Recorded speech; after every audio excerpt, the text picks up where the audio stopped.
Easter certainly seems an appropriate time to pay our respects to the men of all creeds who are the spiritual and often the temporal advisors of our friends and dear ones in the Army of the United States. We are honored at the privilege of presenting for the first time the official march of the Chaplain Corps of the United States Army, Soldiers of God. Welcome to Chaplain Stories, sacred stories from the front lines of ministry. My name is Chaplain Caleb McCary, and we are going to be talking to chaplains about their stories, living out their calling and ministering to military personnel. I'm so glad to have you joining us as we talk about faith, life, and ministry with our guests. He appealed to me about her story is her husband. She became a chaplain, I wanted to say 2006, 2007 time frame. Mm-hmm. Her husband had been a chaplain for years before that. Oh, really? She's now captain promotable, and he is lieutenant colonel promotable. What's his name? Nichols. John Nichols, I think. And her name's Patricia Nichols. So they're both at Fort Sill right now. And she's going to come up here for the Army 10 miler, and I got to take advantage of that. And I thought, what a unique story, as first you're a chaplain spouse, and you live that life. They've got 4 boys. Oh, really? And so I kind of identify with that. We've got 3 boys, my wife and I. We have 3 daughters, 3 girls. So you've lived the other experience. Yes, the exact opposite. And I guess I hope that it, and also for some of these chaplains who I've talked to, I know the very Chaplain Killo. When I interviewed him, his family said they really appreciated getting that recorded and having some of his story recorded. I guess it's not something that you think much about, or every once in a while somebody will have an opportunity to have their stories recorded, but I just try and reach out to more people. And I heard when you came, turn my phone on silent here. When you came to that event, my wife, she elbowed me and said, "You need to go talk to Chaplain Zimmerman and see if he'd be willing to record a podcast with you." Yes, sir. And she's actually, my wife is my biggest fan in all of this, which is great, because she's helped me line up a few of my recordings. Oh, good. That is good. All right. Well, let me just kind of talk you through what we'll do here. So this is pretty self-explanatory. A microphone. Okay. I don't have one of the things about it being a labor of love is there's not a dedicated line item in the budget for it, so I work on upgrading my equipment as I have the funds, and so I don't have microphone holders yet, except for hands. And right now, your specific function, job-wise, is? I'm a CPE resident at Walter Reed. Gotcha. So I'll finish that. I'm just here in the area for a year, so I'll graduate next summer, and then go do a 3-year utilization somewhere. Don't know where yet. We're supposed to start having those conversations next month, I think, with the personnel manager. So the headphones just let me keep track of our recording levels and make sure we don't get too far out of too loud or too quiet. This is actually the first time I've used this like this, so it's going to be a new experience for me too. Trial and error, will work, I'm sure. So let me test my lines here. Test, test, test, test, test, Test, test, test. Test, test, test, test, test. Matt, if you don't mind, would you just talk into that for me? Testing, testing, 1, 2, 3, testing, testing, testing, 1, 2, 3. All right, that sounds good. So what I'll do is I'll just hit record, and we'll just start visiting and going down through these questions. All right. Sometimes something you say might spark a follow-up question. We might dig in a little bit more, but otherwise we'll just kind of walk down the list of questions that I sent you. Okay. And I'll just kind of start it off, and then I'll hand it off to you. All right.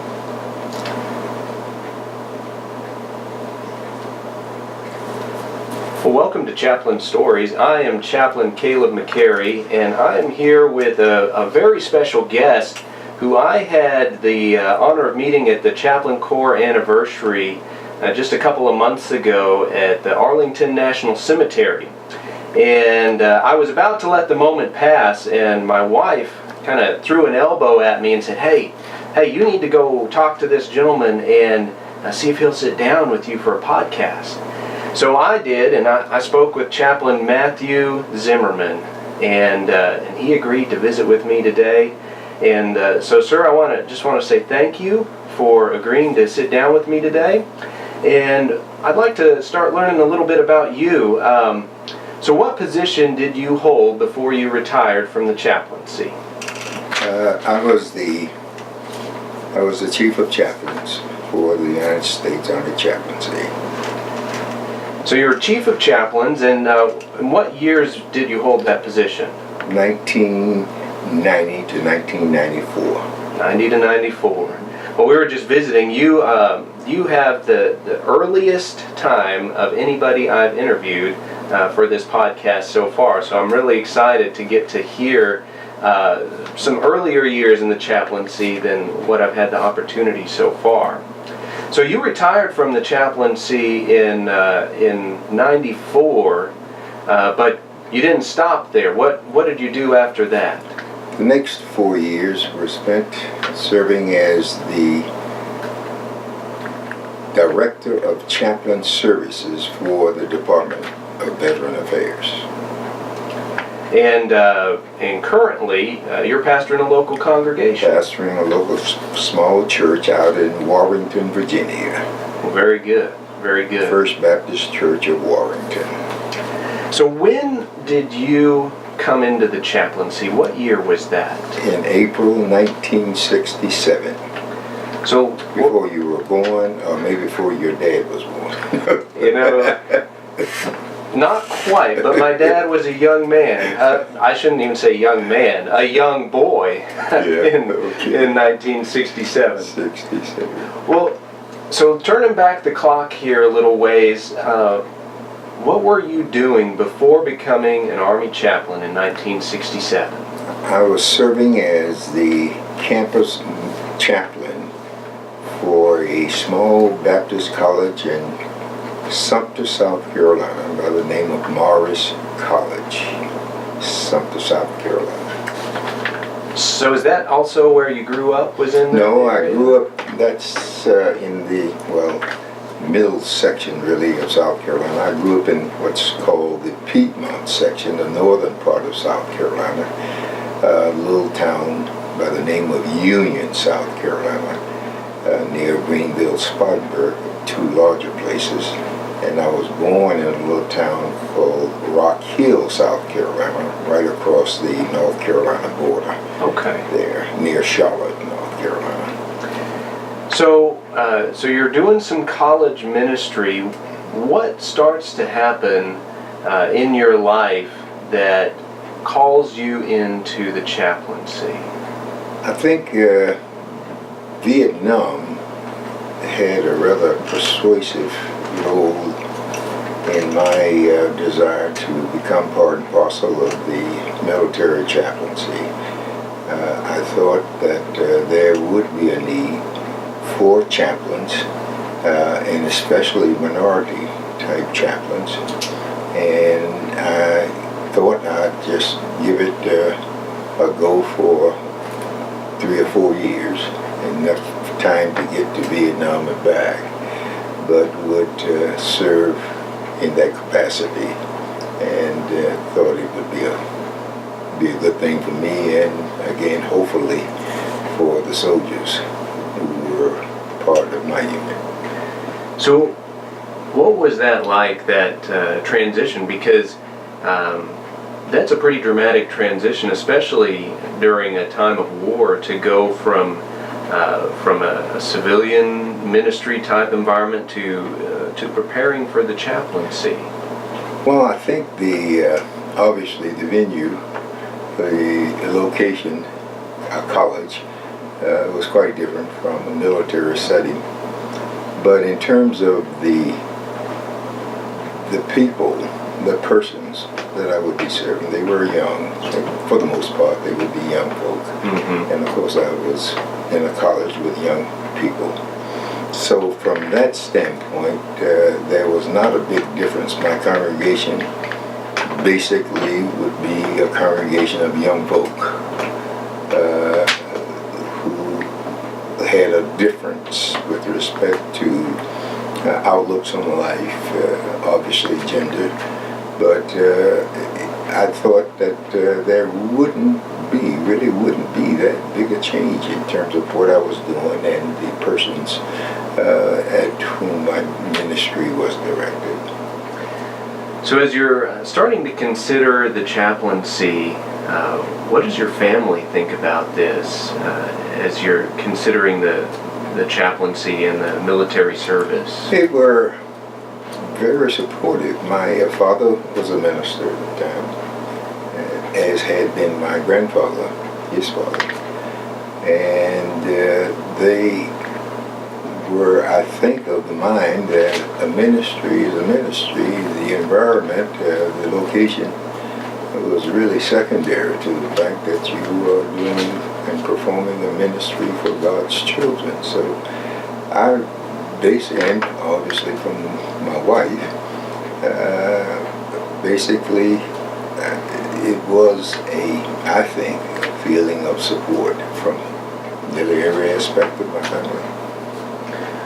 So you were started serving in the chaplaincy during the 1960s, which I know for me, from reading history, and you lived it, was a time of great cultural upheaval in our country. So what was that like for you to wear the uniform and to minister to soldiers and their families during those tumultuous years? I really thought, and of course, as I mentioned earlier, I began my ministry in the state of Idaho, working at Idaho State University as a chaplain. And while there wasn't a huge diversity with respect to ethnicity, most of my students, matter of fact, just about all of them, were white. But that in itself probably served to help prepare me for what I was to encounter by going into the military. It was not a big difference in terms of, again, the people that I ministered to in the Army.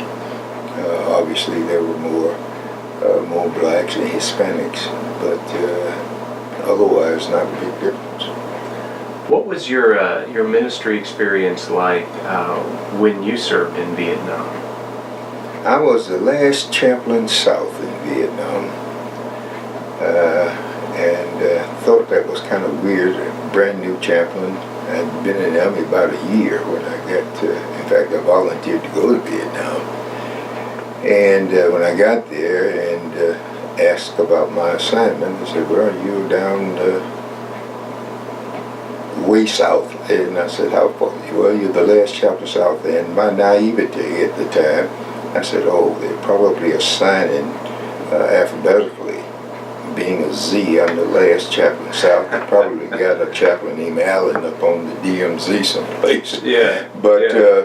But it required, and because it was a 4th Corps tactical zone advisory really type, with a bunch of special forces teams and troops. I had to travel every day to do my ministry, a helicopter, plane, jeep, and so it was quite moving, shall we say, down there. But it was a good experience. So as you continued to serve in the Army, you saw some pretty major transitions happen from the draft years of the Vietnam War to an all-volunteer force. So what was that like for you, serving during that transitional period? From the draft period of the Vietnam War, and then the Army transitions to an all-volunteer force in the 70s. I didn't really feel that transition was significant enough to cause me to feel that we were really undergoing a big change. Probably, I'm not sure the statistical data, probably was one of the results of the transition was probably a smaller, less diverse military. And I mean, of course, in particular, because you weren't being drafted then, depended on volunteers. Mm-hmm. But other than that, I really didn't feel that there was a big change in terms of mindsets or the way we did business. So your ministry looked, it was pretty much the same, taking care of the soldiers and their families, regardless of the political situation or regardless of whether or not it was the soldiers were there as a consequence of a draft or they had volunteered. It was basically the same dynamics, I thought, with respect to my ministry to them.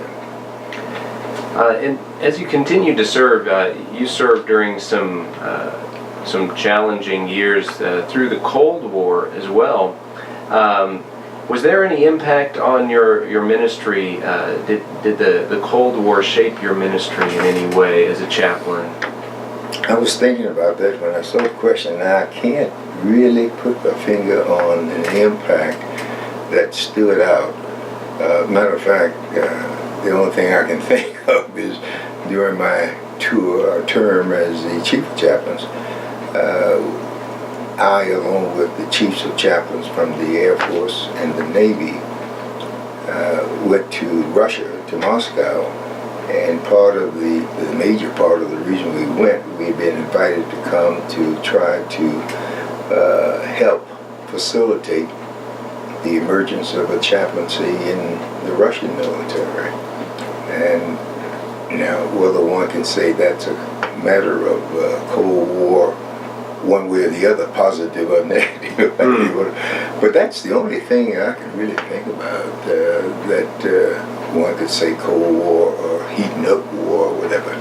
But that's interesting because, again, what were the years you were chief? 90 to 94. 90 to 94. So these were the years immediately after the fall of the Soviet Union. Correct. Correct. And that, I'm sure we would not have been invited to Russia to talk about the chaplaincy in the military prior to that time.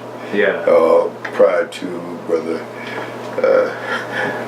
our good president saying tear this wall down type thing, you know. And at the fall of the Berlin Wall. Right. Yeah. Well, I want to transition here just to ask you a few questions, to hear some stories from your time of service as a chaplain. These are questions that I ask to every chaplain who I interview, and it's just always interesting to hear the different stories that come about from these. So what was the most physically challenging thing that you experienced as a chaplain? I would have to say some of the Vietnam experiences. As I said, I had to travel every day, and one experience when we were traveling by helicopter, I guess, and bullets came flying and into the helicopter, and that caused us to take an unplanned landing, to say the least.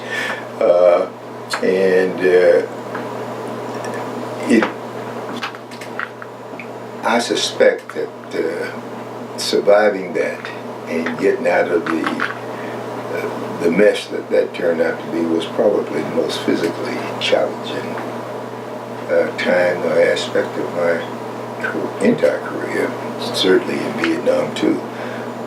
So that probably would have been it, and I'm not sure that's where you thought. No, I think that that's very very helpful, and I mentioned earlier that a lot of the folks who listen to this podcast are chaplains currently serving, and I know that chaplains in particular are always curious about looking for advice or help, and so I'm curious for you, because you were traveling a lot during your service in Vietnam, and it was just that alone was physically challenging. What helped keep you in the fight during those years? During that Vietnam deployment, what was it that helped you be able to maintain and to keep going? I think that, the chaplaincy, as you're well aware, we have the overall motto to bring God to men and women to God is our mission, our function. Mm-hmm. But alongside that, I've always thought that ranking right up with that is the fact that we are there to ensure that soldiers know that they are thought of by their commanders and this nation. They are thought of as being more than just trained uniforms, but they are people, they are persons with religious, spiritual needs.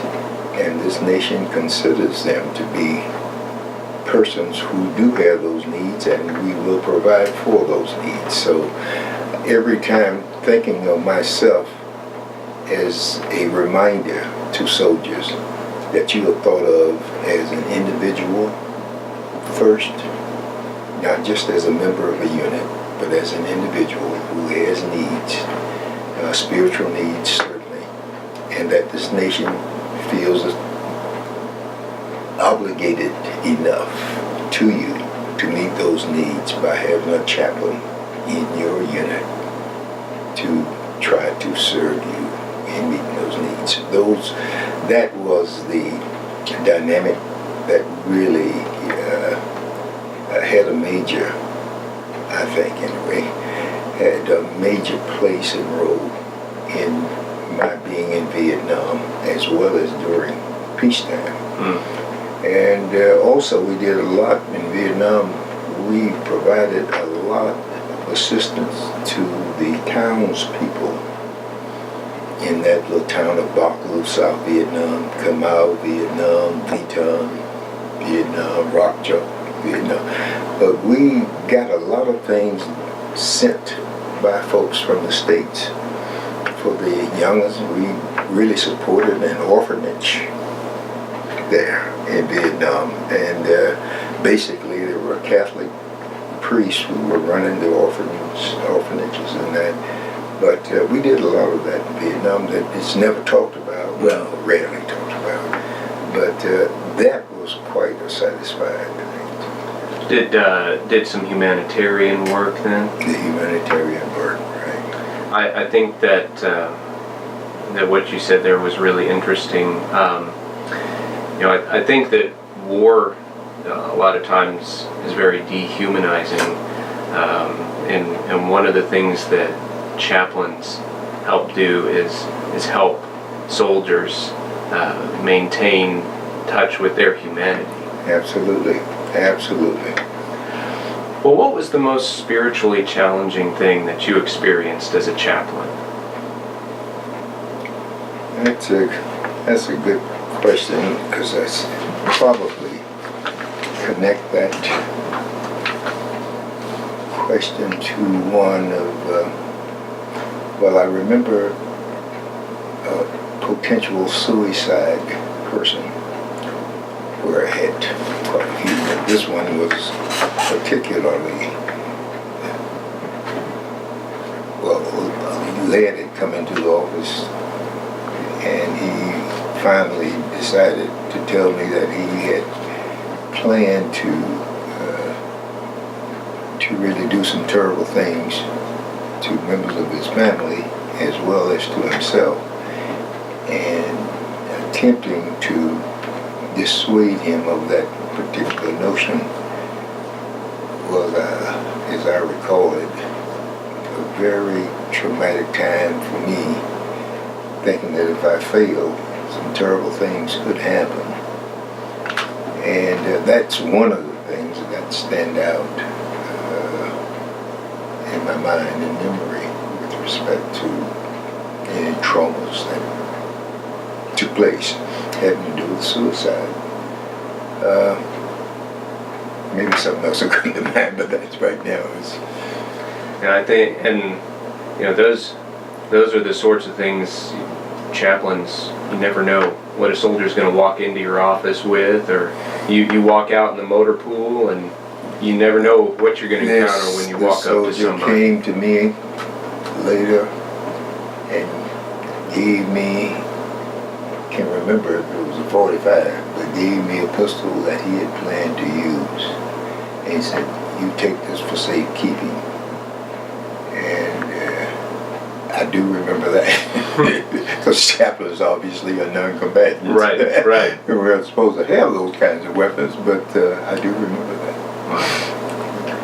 Well, as you think back over your time in the Army and a chaplain, what was your toughest day or your toughest event that you faced? Probably was going down in that helicopter after having been, and of course we used to come under mortar fire in my location, but probably has to do with Vietnam and war in general, and some of the bad negative things that happened there. Yeah. Well, what was your most rewarding day or event in the chaplaincy? Can we get back to that? Oh yeah, absolutely. That one I'm not sure, because it wouldn't have any, that answer that I would have wouldn't have anything to do with any personal achievements, but let me think on that. Sure. Well, I know you retired from the chaplaincy in 1994. I know you've kind of stayed connected to some extent because of how we ran into each other, getting invited back in for speaking engagements and things like that. So now kind of looking at the chaplaincy from the outside, what do you see are the biggest challenges that face the chaplain corps in the future? I think that kind of retrospectively, I look back and think about what I felt and feel to be the very important needs of the chaplaincy. I think that today it's very important for the chaplaincy to try to maintain a good diversity with respect to its members, chaplains. Both, not just both, but in terms of major faith groups, in terms of ethnic composition, and gender. I think in terms of a good thing happening when we accessioned the first female chaplain in the Army, and I happened to be there, the chief of that, and also when we accessioned out of the other services, we accessioned the first Islamic Muslim chaplain to serve on active duty in any of the services. Those were two of the proudest, biggest moments. So for you, as were you the chief at that time, or were just a senior? I'm sure I was the chief when the first Muslim Islamic chaplain came, but I can't really remember if I was the chief or deputy or working in the chief's office when we got our first female chaplain.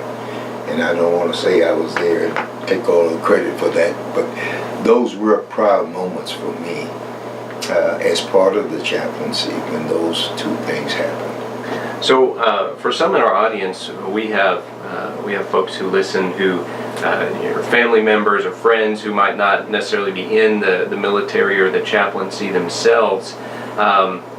For our soldiers, what is the benefit for us to have a diverse chaplain corps? How does that benefit our soldiers? As I said earlier, with respect to what I feel to be one of the more important aspects of our ministry, the fact that chaplains are reminders to soldiers that their nation, their commanders, think of them as individuals, as persons who have specific needs, spiritual and otherwise. But in meeting those needs, and as chaplains, reminding them that your country and your commanders really feel that that's a responsibility that they have. When we have females and members of different faith groups serving as chaplains, I think we become reminders to the maximum of the fact that this nation feels that way.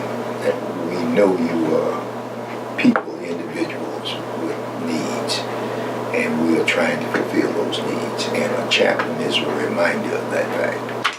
And it is a very special thing for soldiers of different faith groups to be able to have a chaplain from their specific faith group who can come in and speak the language immediately without having to be taught. Right. Well, one of the things that continues to be a challenge in our culture, and you lived through some tumultuous times regarding this issue, are racial issues. And how can chaplains or clergy in general, as you've experienced as a pastor in the civilian world, provide a prophetic voice on helping with these racial issues that continue to come up in our culture? I think that chaplains can best address the issues emanating from racial kinds of situations and problems by trying their best to stay true to their faith, staying in prayer, and by being themselves an example of just how beneficial a person of faith can be for any ethnic group that's there. I think, again, staying really true to one's faith beliefs, and to, again, an understanding that we're here for all of God's children. I don't think that requires a whole lot of special schooling to do. So to say, as Jesus said, love your neighbor as you love yourself. Amen. Amen. To model that in our community. That's what we as chaplains ought to be thinking about, modeling those words, as well as the words of the sacred text of other faith groups that would pretty much have that same feeling written throughout. Yeah. Well, as you think back over your time as a chaplain, what did you love about doing that? I think one of the real positive and attractive features is that you get to interact with and to minister to so many folks of such different backgrounds. You never get into a rut as a chaplain, because there's going to be somebody show up tomorrow that you say, whoa, where did this person come with such different ideas, feelings, outlooks on life? I think, again, the diversity is very important. You don't ever find, I don't think so anyway, I don't think you ever find yourself in a rut ministerially speaking as a chaplain. It's different. It's one of the things that I've loved about serving in a chapel community is just the diversity of the chapel community as well. It brought great joy to my heart to be standing in the back of the chapel on a Sunday morning and look out and see all different colors of people, everybody just there worshiping the Lord And together. Speaking as a Christian only, but it seems to me that Christ really went out of his way to have a different congregation out there listening to his words. He went all over the place. There was not a coherency with respect to the members of his congregation that came from all over. And I think the military chaplaincy provides that kind of arena for chaplains. Yeah. Well, you're getting to talk to a fairly junior chaplain today. So when you answer this next question, I'd just like to sit back and listen to what you have to say. So what advice would you give to a chaplain who is just starting out in the ministry? Maybe somebody who's brand new onto active duty. Maybe somebody who's considering the chaplaincy. What advice would you give to them? I think for a young chaplain, I would say your faith and your prayer life are the two most important factors that one should be concerned about in their lives. Because sometimes you can get so involved in the nuts and bolts that you forget that we are very unique people, in that we are in the business because we have a particular faith and spiritual life. That's yes, we got to be out of seminary, we got to be endorsed. But those are our two most qualified, I think, factors: our faith and our spiritual life. So I would tell a young chaplain, whatever is coming up on your daily agenda, today or tomorrow, whenever, don't forget, you've got to stay faithful to your beliefs, and you've got to stay in the Spirit via your prayer life and your own worship life. So I think that's really the most important thing. And to never let the idea, notion of honors or rank or whatever get in the way of that. Yes, that's what I would say. Was there anything that helped you maintain your spiritual life and your prayer life during your service as a chaplain? I think that seeing some of the soldiers, hearing some of the soldiers talk to me about the impact or effect of a particular sermon or conversation that I had with them and how it changed, caused a change, and that to me did it all. Yeah. Well, you continued on in ministry now for a good while since retiring from the chaplaincy. I've talked to a few folks for doing this podcast who either were about to retire or had retired. What advice would you give to those senior chaplains or chaplains who are looking at retirement and life that comes after the military? Never stop. Retiring from the military should be just another step, a plateau in your ministry, but never stop. I often think about the impact and the reaction of my dad or granddad if I told them I was retiring from the ministry when I retired from the chaplaincy. They would still be hitting me upside the head. You don't retire from the ministry in our family of ministers. You continue until you're physically unable to. I think that those who have been called to minister should know it is a lifetime contract. Period. Well, I've got one more question for you here, Matt.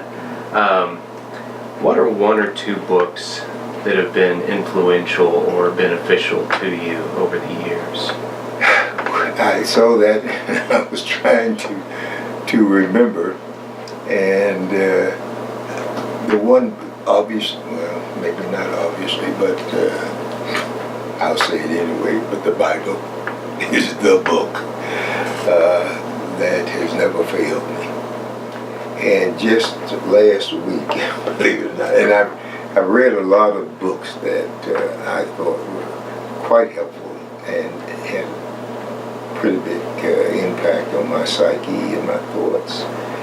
But last week I was reading, my sister-in-law gave me a book last week.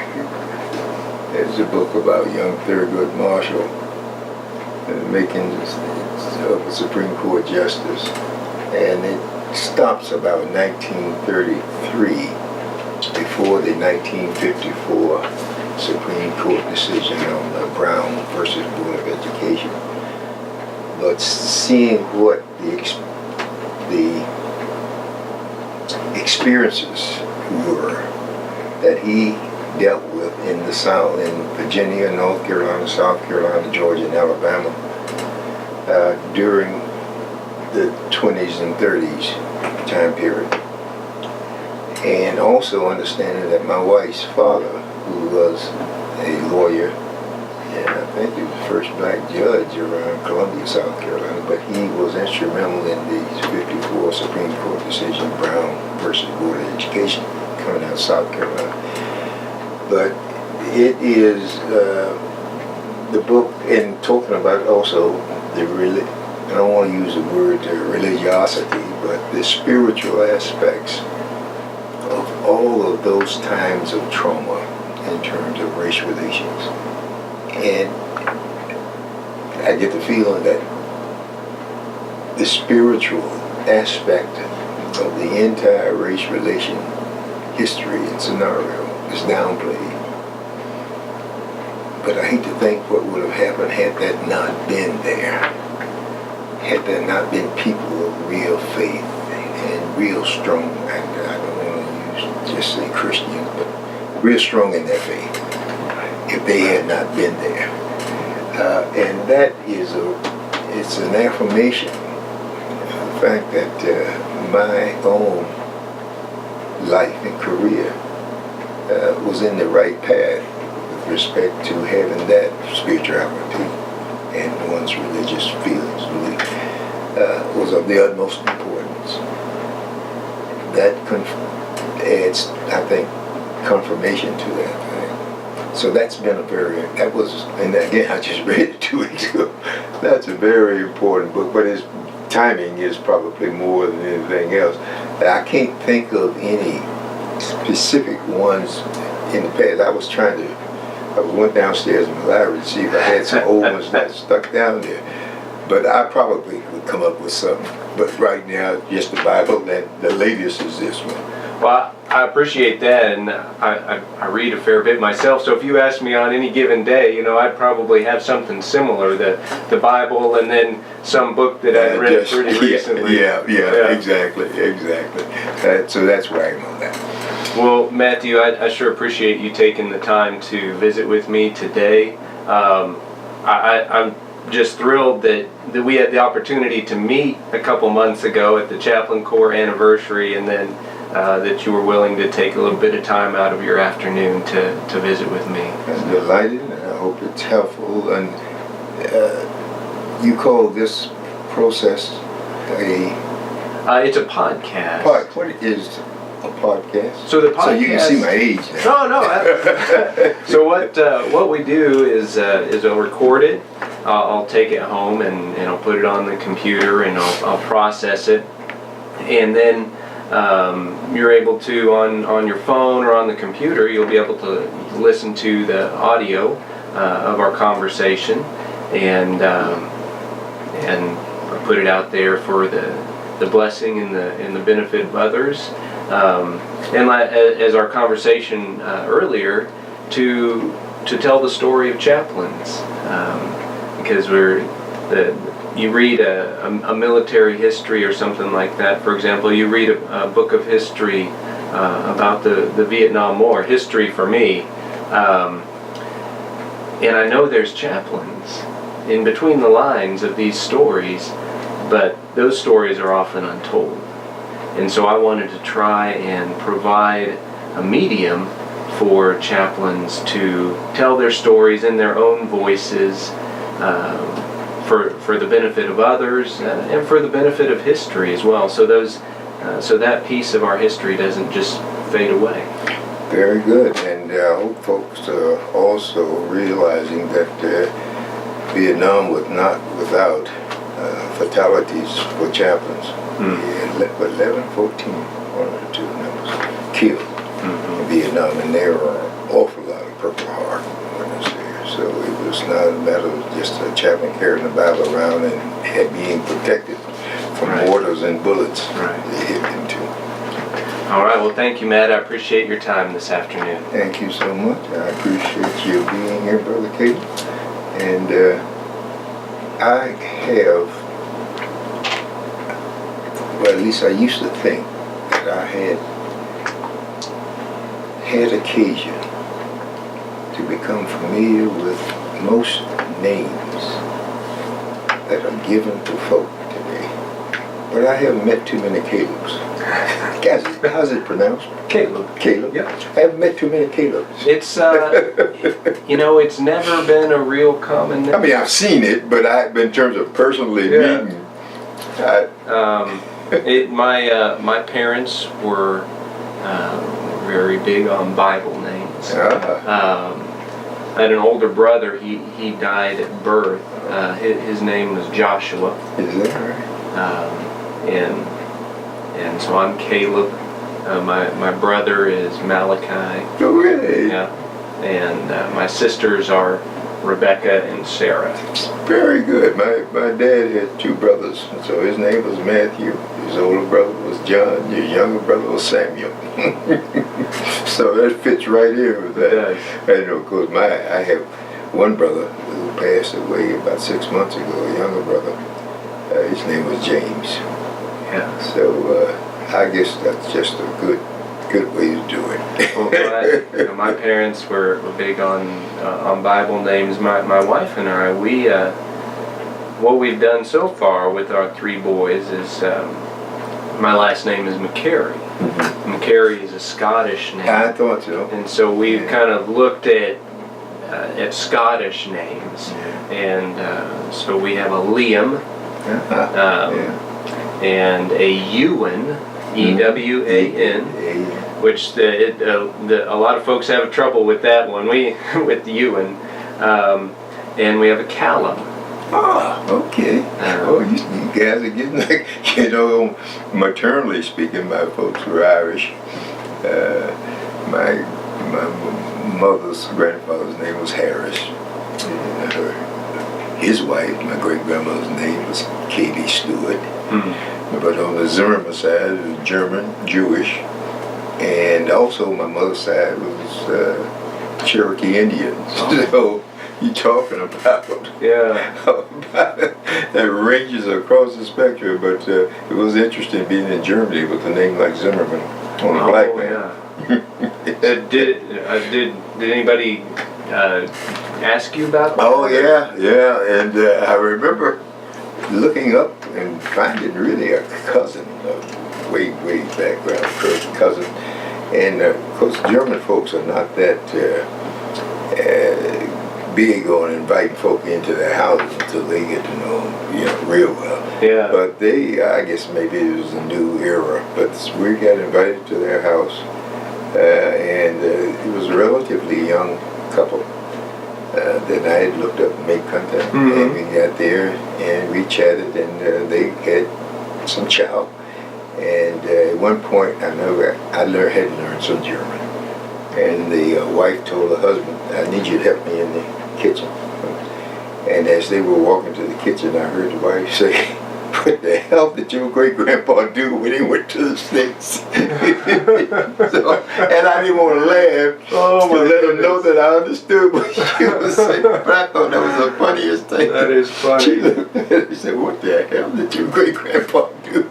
Oh, wow. But anyway, but it's, the name, Zimmerman is, well, actually, when people first hear it, Zimmer, room, German, means room.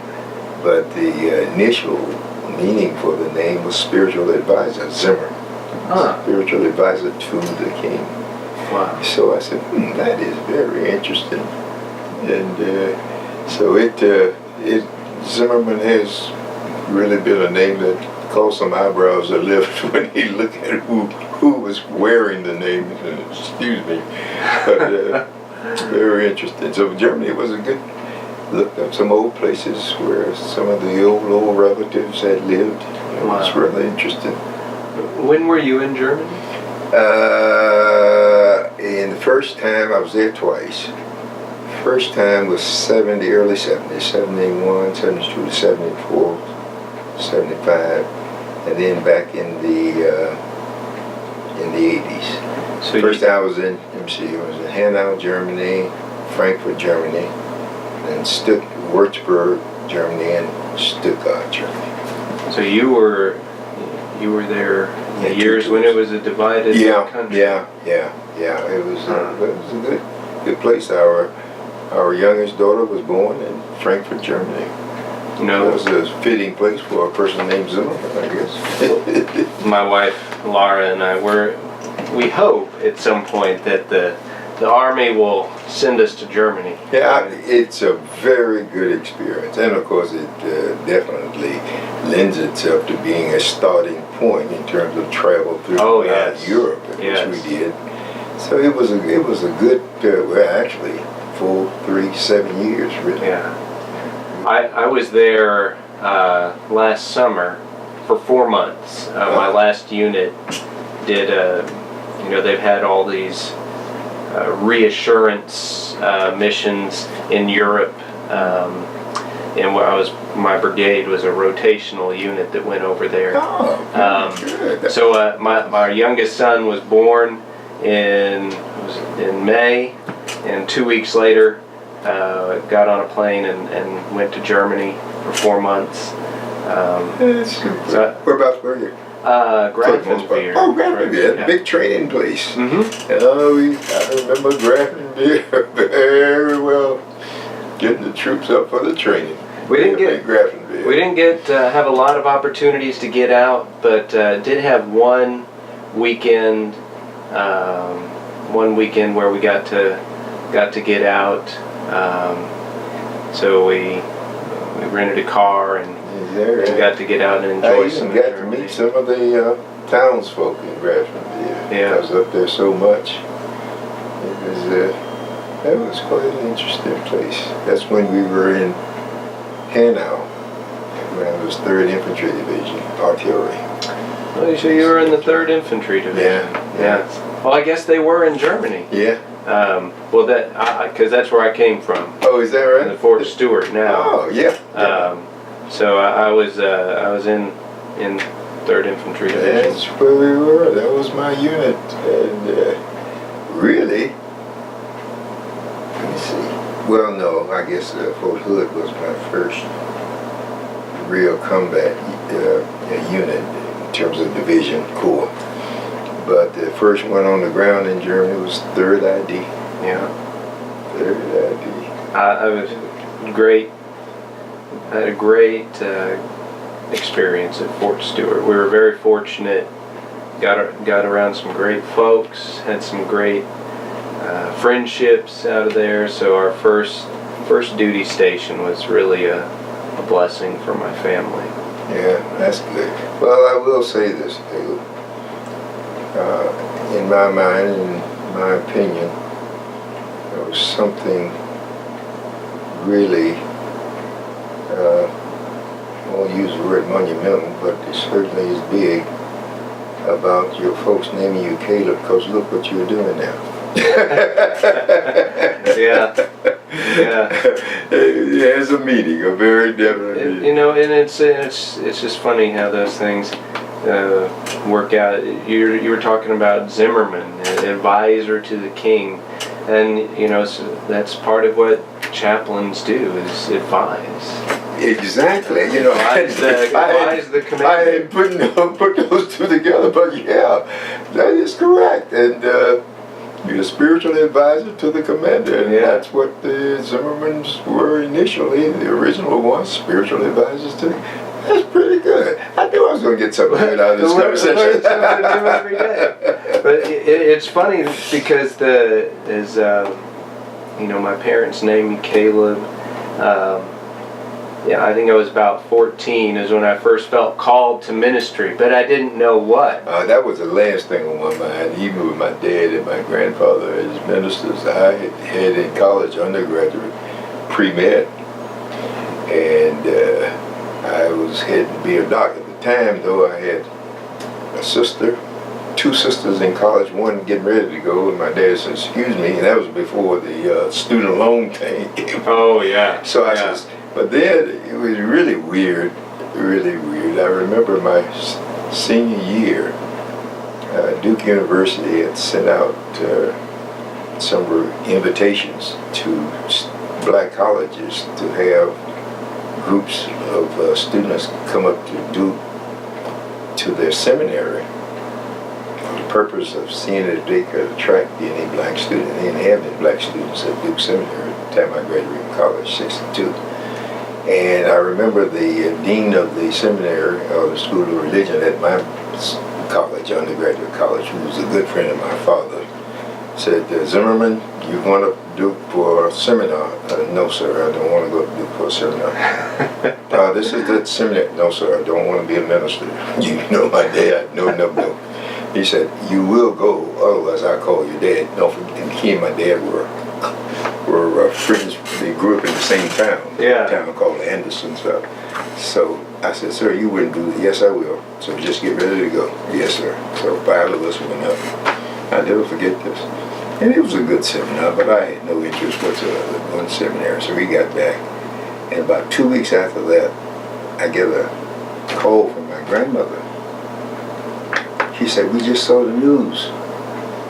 It was in the newspaper. You're going to be one of the first black students at the seminary. Oh my goodness. I said, what? No. That's been some big mistake. Well, I called the school and said, what is going on?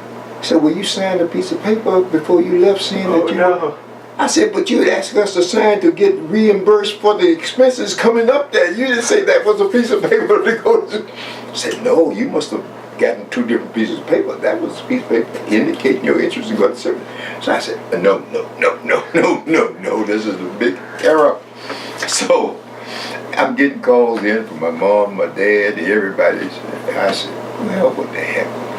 I'll go up. First I go up there. My dad can't afford to pay me money. Yeah. But I will make him happy by showing up.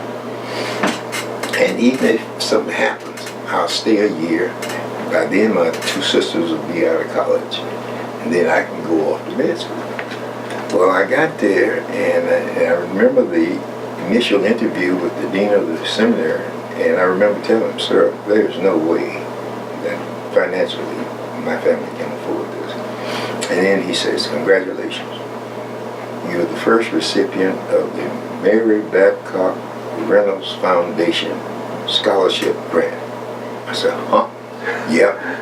For the first black student in Duke Seminary, this foundation is going to give you all of the money you need for room, board, and tuition. I'm going, oh, no.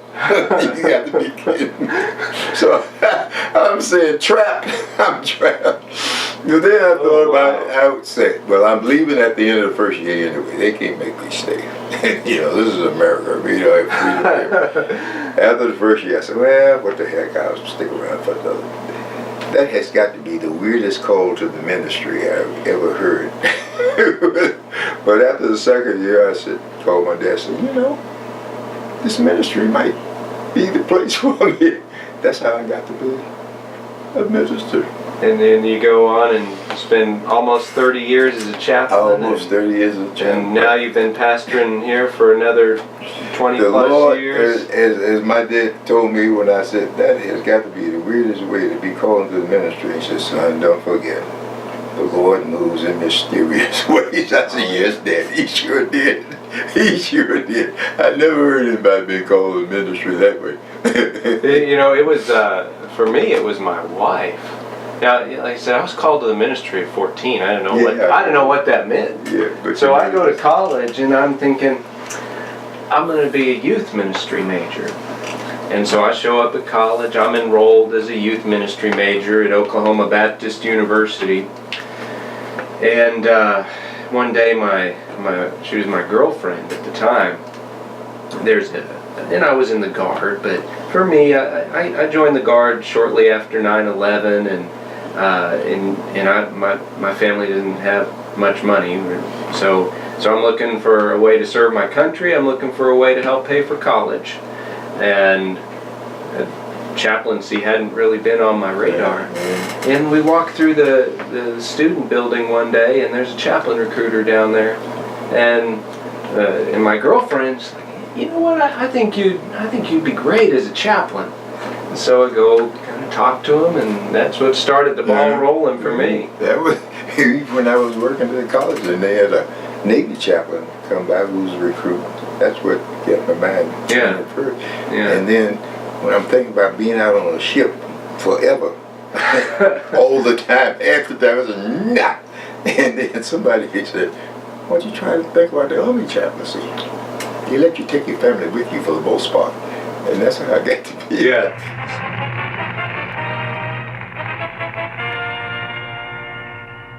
Easter certainly seems an appropriate time to pay our respects to the men of all creeds who are the spiritual and often the temporal advisors of our friends and dear ones in the Army of the United States. We are honored at the privilege of presenting for the first time the official march of the Chaplain Corps of the United States Army, Soldiers of God. Welcome to Chaplain Stories, sacred stories from the front lines of ministry. My name is Chaplain Caleb McCary, and we are going to be talking to chaplains about their stories, living out their calling and ministering to military personnel. I'm so glad to have you joining us as we talk about faith, life, and ministry with our guests.